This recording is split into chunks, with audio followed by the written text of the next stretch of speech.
Hoje vocês irão fazer uma atividade, novamente de história. Para fazer essa atividade, eu decidi então fazer um vídeo bem breve para a gente finalizar o nosso conteúdo sobre a República Populista ou sobre os governos populistas do Brasil. Nós vimos que os governos populistas é um governo onde o político ele usa a simpatia e faz promessas ao povo para chegar ao poder. Então a gente vai observar então que houve vários governos populistas aqui no Brasil. O governo de Dutra, o governo de Getúlio Vargas, o segundo governo dele, que a gente estudou, quando ele cometeu suicídio. Estudamos também sobre Juscelino Kubitschek. Nós estudamos também sobre Jânio Quadros, que acabou então saindo da presidência 7 meses depois. E vamos ter o governo de João Goulart, que é um dos governos mais polêmicos que nós tivemos na história do Brasil. Nós vamos ver que o governo de João Goulart ele enfrentou grandes dificuldades para governar o país.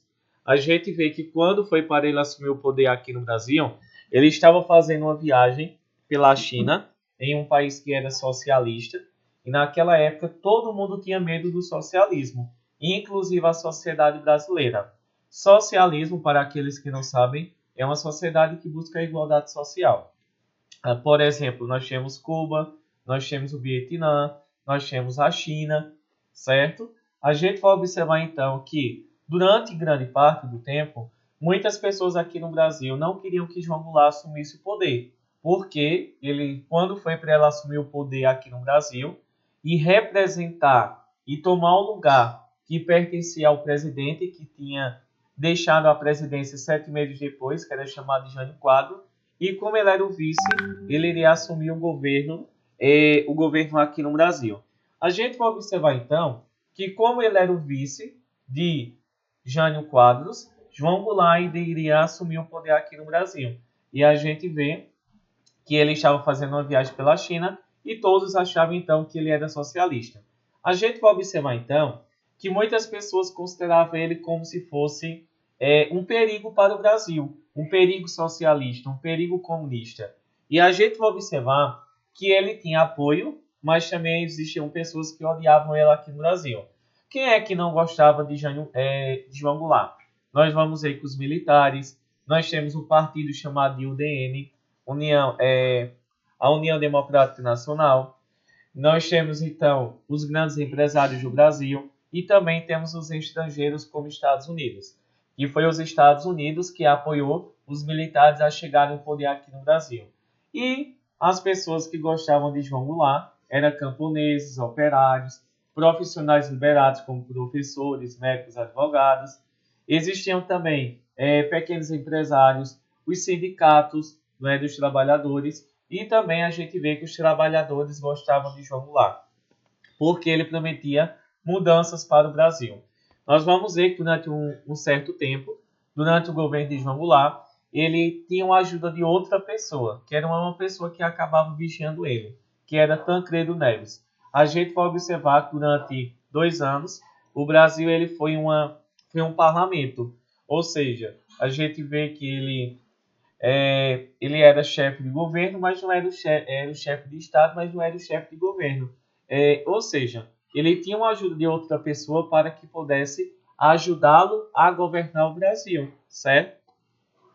Que era um sistema parlamentar, bem semelhante, por exemplo, ao que existe lá na Inglaterra.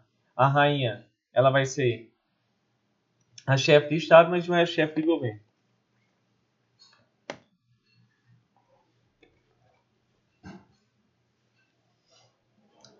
Aí, nós temos então aí, por exemplo, o presidente seria o chefe de Estado, como eu falei, e o primeiro-ministro que era o chefe de governo, que era ele que iria governar o país juntamente com Tancredo Neves.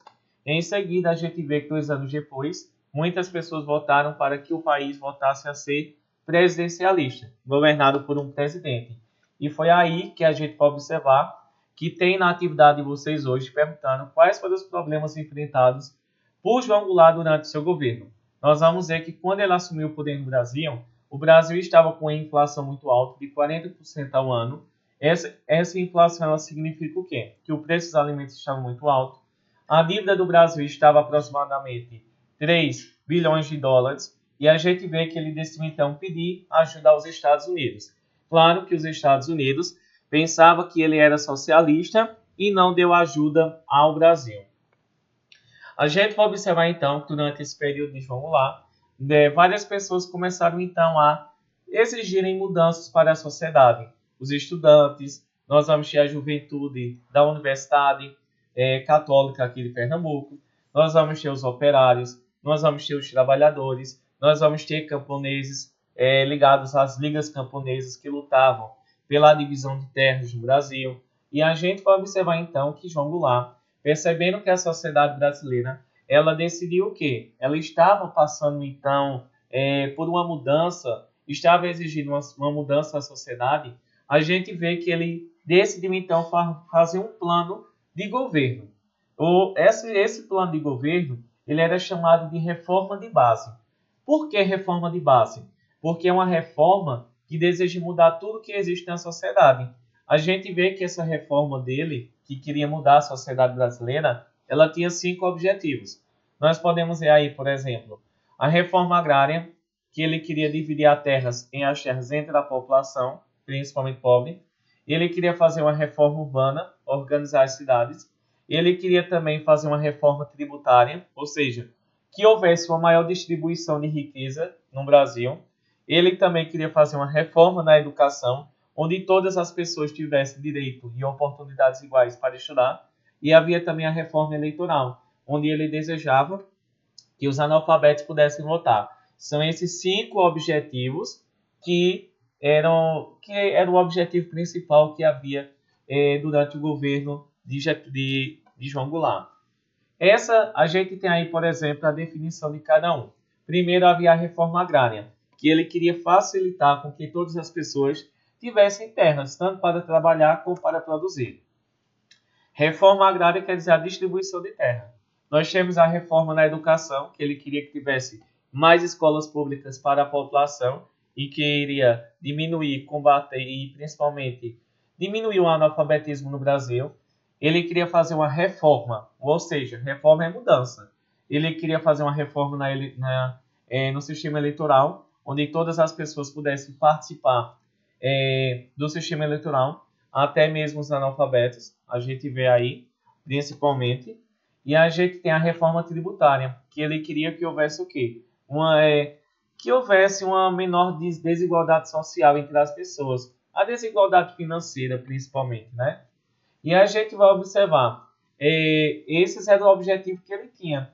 Mas qual foi o problema que João Goulart ele vai enfrentar? A gente vê que o grande problema de João Goulart foi que ele proibiu que as empresas que existiam aqui no Brasil, de outros países, elas mandassem para o seu país de origem toda a riqueza que era arrecadada aqui no Brasil, que foi a chamada a Lei de Remessa de Lucros, ou seja, essas empresas estavam aqui no Brasil, mas uma parte da riqueza ficaria aqui no Brasil. E claro que os grandes empresários não gostaram disso, e principalmente os Estados Unidos.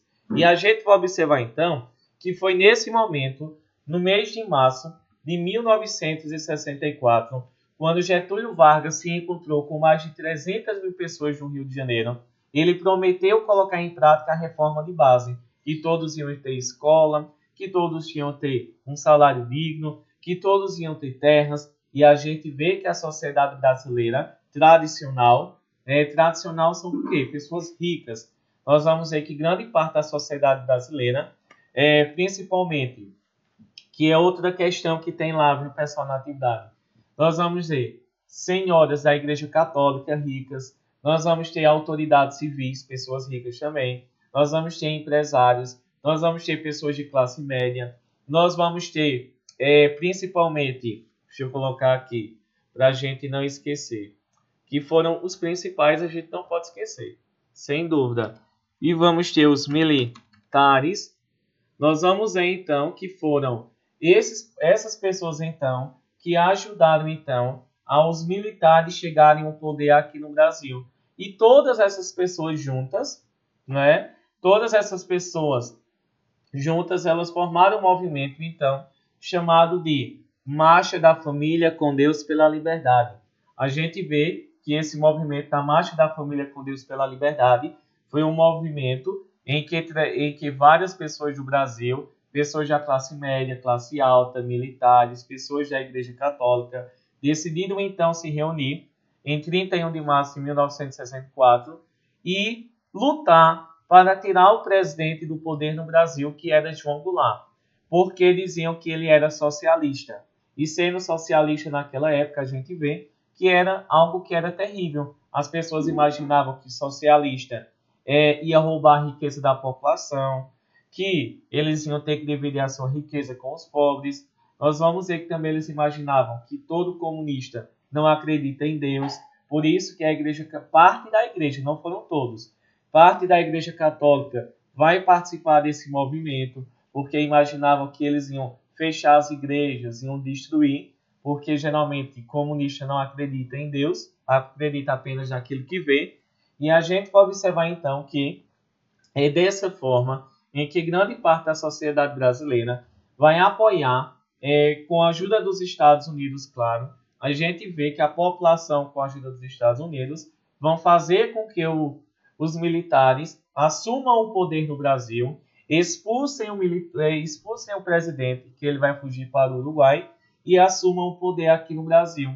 No dia 31 de março de 1964, vai ser estabelecido no Brasil o que nós chamamos de ditadura militar, que é um governo autoritário, onde as pessoas não puderam ter liberdade de expressão, e a gente vê que esse período ele foi terrível. Ele durou 21 anos aqui no Brasil.